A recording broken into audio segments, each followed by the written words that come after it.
O ministério de Paulo, o apóstolo da graça. Capítulo 2. Paulo abre o coração pecador. Mas como entender Paulo a esse respeito? Como ele me salvou da condenação da lei? Já não há condenação para aqueles que estão em Cristo Jesus. Ele fecha a matéria quando diz: a todos que estão em Cristo Jesus. Sem mim, nada podeis fazer. O que é o sem mim? Ele, Jesus, não quer dizer que com ele você é capacitado em guardar a lei como ele guardou. Impossível. Senão nós, os supostos guardadores da lei, seríamos outro Cristo, um sem pecado, sendo nós obedientes, mesmo nele. Por isso Paulo nos diz que não somos nada. Ninguém obedece a Deus, nenhum sequer, para que saibamos que somos dependentes 24 horas por dia dele, do seu perdão. Jesus não morreu para que obedecêssemos à lei. Ele morreu para perdoar os nossos pecados. Pois Cristo também foi sacrificado uma única vez por nossos pecados, o justo pelos injustos, com o propósito de conduzir-nos a Deus. 1 Pedro 3,18. E em outro texto tudo fica mais claro. Ele entrou no Santo dos Santos, de uma vez por todas, conquistando a eterna redenção. Hebreus 9,12. O que seria a eterna redenção? Ou será uma redenção parcial? Uma redenção onde eu tenho que fazer a minha parte? O sangue de Jesus Cristo, seu Filho, nos purifica de todo pecado. Se dissermos que não temos pecado, enganamo-nos a nós mesmos e não a verdade em nós. 1 João 1,8. Paulo segue e assina por toda a vida. Os filhos de Deus são os que sofreram, foram perseguidos e mortos, e não será diferente nos dias de hoje. Todos os que se dizem obedientes são os mais cruéis e tarados de lei, e não se usurparão em matar em nome de Deus. Esses te entregarão às autoridades. A igreja receberá a influência de que você é rebelde à lei de Deus como Satanás. Seremos acusados, porém, firmes na verdade da graça, que leva o pecador e suposto transgressor da lei à salvação. Eles entenderão que a cada dia dependerão da graça para seguir em frente como pecadores que são. E sabem que a lei nunca for abolida. Somente entenderão que não a consegue guardar como Jesus guardou. Tentar guardar a lei não é guardar. Deus fez a terra, os céus, o mar, o homem, a lei, os animais, a relva, etc. Deus deu a vida, fez o plano da salvação. E agora vem um camarada e diz que vai participar da santificação dando o seu melhor, como Caim. Cara, não tente. Você vai se perder. Ele nunca precisou de nós e não seria agora que o faria. Com Israel, Deus fez uma aliança. Era o seu povo. A arca da aliança, contendo os 10 mandamentos de Deus, era guardada pelo seu povo, para que o mundo soubesse que havia uma aliança entre o Deus de Israel e seu povo. Esse povo preservava a arca dos mandamentos, guardava para Deus, na terra, a sua lei, não como obediência, mas como sentinelas que não deixava ninguém mexer ou mudar a lei do Senhor. Assim, diziam ao mundo que o Messias viria nos salvar, o Cordeiro que tira o pecado do mundo. No ano de 1844 não foi diferente. Deus fez ressurgir um povo remanescente que guardaria os mandamentos de Deus. Apocalipse 14:12 diz: aqui está a perseverança dos santos, os que guardam os mandamentos de Deus. O ritual do santuário terrestre na aspersão do sangue para perdoar os pecadores é o mesmo no santuário do céu que contém a Arca dos Mandamentos. Esse povo se tornaria, nos dias de hoje, o povo da nova aliança, que vem acompanhado da fé em Jesus, preservando a pura lei de Deus e o ritual do santuário celestial. Dentre os pecadores eu sei que sou maior. Paulo, o apóstolo de Cristo. Revestido por ele, nada de você, nem um tio. Deus olha Cristo e não você. Portanto, a tua porcaria de obediência fica entre você e Satanás. Você se torna perfeito porque ele é perfeito, embora você continue sendo imundo. Quando Deus olha para o pecador, que oferece Cristo como obediência perfeita, Deus aceita, porque ele olha e enxerga Cristo, e não a suposta obediência deste pecador. Por isso é aceita a obediência perfeita, praticada por um pecador.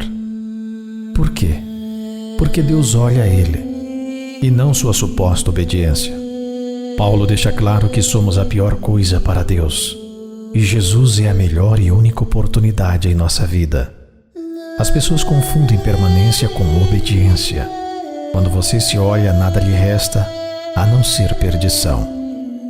Remiu o ignominioso fracasso e queda de Adão, e foi vitorioso. Jesus, demonstrando assim a todos os mundos não caídos e à humanidade decaída de Deus que pelo poder divino que lhe é concedido pelo céu, que o homem podia guardar os mandamentos. Jesus, o Filho de Deus, humilhou-se por causa de nós, suportou a tentação por nós, venceu em nosso favor. Veja que interessante esse texto. O legalista usa essa parte. Pelo poder divino que lhe é concedido pelo céu, que o homem podia guardar os mandamentos. Agora, se você ler o contexto, verá que Ellen White está falando da queda de Adão e não do homem atual. Ela fala que se Adão quisesse, permaneceria firme pelo poder de Deus. Podia ter guardado os mandamentos. O homem podia guardar. Está no texto. Ela nunca disse que o homem pode, pelo poder de Deus, guardar mandamentos. O homem pode sim produzir o fruto do Espírito Santo. E isso é dele e vem dele, para a glória dele. Não porque o produz em forma de obediência, mas em forma de permanência. Deus ao lado de um pecador arrependido, produzindo através dele seu fruto. Pecador arrependido não é pecador que não peca, e sim um pecador aos pés de Jesus. Dentre os pecadores eu sei que sou o maior. Paulo, o apóstolo de Cristo. Que frase! Paulo, o apóstolo mais pecador da Bíblia, se via como miserável. Laodiceia não se enxerga assim, mas Jesus falou que é. Os embates são cada vez mais ferrenhos da parte dos que dizem obedecer a Deus e defendem a necessidade da obediência. Mas, ao olharem para si, não me explicam qual obediência é essa. Dizem ser obedientes em Cristo. Isso não é obediência, mas permanência. Permanecer em Jesus não me faz menos pecador do que Paulo. Assim sendo, não sou obediente. O diabo conseguiu, através desses legalistas e perfeccionistas, maquiar a verdade para uma forma agradável de falar obediência. Quem não gosta de ler isso? A graça é a santificação. Depois disso, é entre você e ele. Um homem não pode dizer para você ser obediente depois de salvo, se nem ele obedece e é pecador. Enquanto Paulo pregava sobre Cristo em Damasco, todos os que o ouviam ficavam admirados e diziam: não é este o que em Jerusalém perseguia os que invocavam este nome? E para isso veio aqui, para os levar presos aos principais dos sacerdotes? Atos 9:21. Paulo declarava que sua mudança de fé não tinha sido gerada por impulso ou fanatismo, mas fora resultado de irresistível evidência. Em sua apresentação do Evangelho, ele procurava tornar claras as profecias relativas à primeira vinda de Cristo. mostrava irrefutavelmente que essas profecias se tinham cumprido literalmente em Jesus de Nazaré. O fundamento de sua fé era a segura palavra da profecia. Enquanto continuava a apelar a seus assombrados ouvintes para que se emendassem e se convertessem a Deus, fazendo obras dignas de arrependimento, Atos 26:20, Saulo se esforçava muito mais e confundia os judeus que habitavam em Damasco, provando que aquele era o Cristo, Atos 9:22. Muitos, porém, endureceram o coração, recusando-se a atender a sua mensagem. E logo o espanto deles pela sua conversão foi mudado em ódio intenso, semelhante ao que haviam mostrado para com Jesus. Atos dos Apóstolos, página 90. Você é salvo para obedecer à lei? Não. Você é salvo porque Cristo obedeceu à lei. Vai explicar para o legalista? Ele te salvou da condenação da lei. Assim segue a santificação. É a salvação diária. Graça a todo momento. Nenhuma participação minha, a não ser colar na orla do Salvador. Ali, na solidão do deserto, Paulo teve ampla oportunidade para sossegado estudo e meditação. Recapitulou calmamente sua experiência passada, possuindo-se de genuíno arrependimento. Buscou a Deus de todo o coração, não descansando até que tivesse a certeza de que seu arrependimento fora aceito e seus pecados perdoados.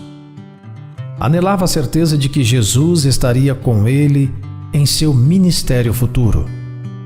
Esvaziou a mente dos preconceitos e tradições que lhe havia, até então, modelado a vida e recebeu instruções da fonte da verdade.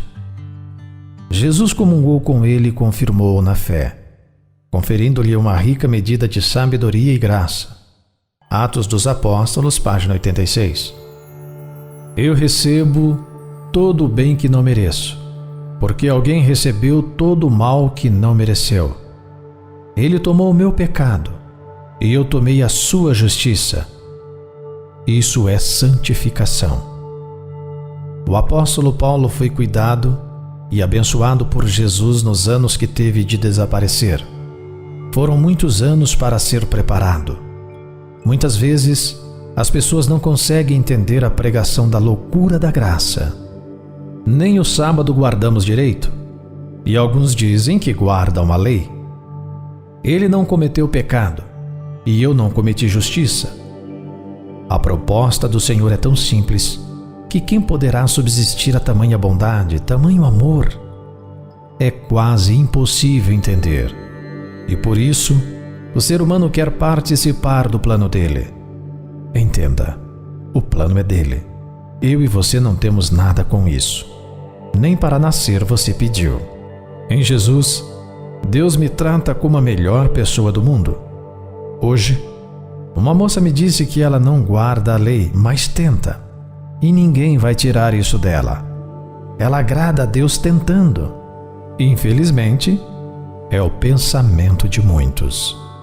As pessoas não enxergam que tudo que alegra a Deus é o seu Filho Jesus.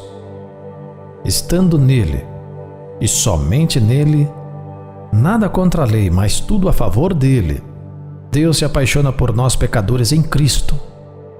Quando você busca guardar mandamentos para atrair a Deus, você atrai a condenação da lei. Se Jesus morreu na cruz para te purificar, perdoar, santificar e apagar os seus pecados passados, presentes e futuros, quem somos para querer ser bons guardando a lei? Isso é síndrome de Lúcifer. Paulo, ao descobrir a maravilhosa graça, nos anos de meditação, limpando o asco do doutorado da lei que estava impregnado na sua alma, eu não tenho dúvidas de que, além de ficar maravilhado, ele saiu feliz para pregar a descoberta mais linda de toda a sua vida. Confiante e certo que atrairia milhões para a verdade. Mas logo, algo não pareceu bem. Uma luta iniciou. Uma feroz luta espiritual e humana começou a tentar barrar a mensagem da graça. Paulo não foi perseguido por pregar a lei ou a guarda dos mandamentos. Isso ele viveu e estudou por toda a vida. Será que por mais de 10 anos, Jesus o preparou para ensinar que depois de salvo, o povo deveria guardar a lei? Me poupe. Todo um trabalho espiritual feito por Jesus em Paulo. E o que ele disse foi: convém que ele saiba o quanto vai sofrer pelo seu nome. Nada de lei ou regras.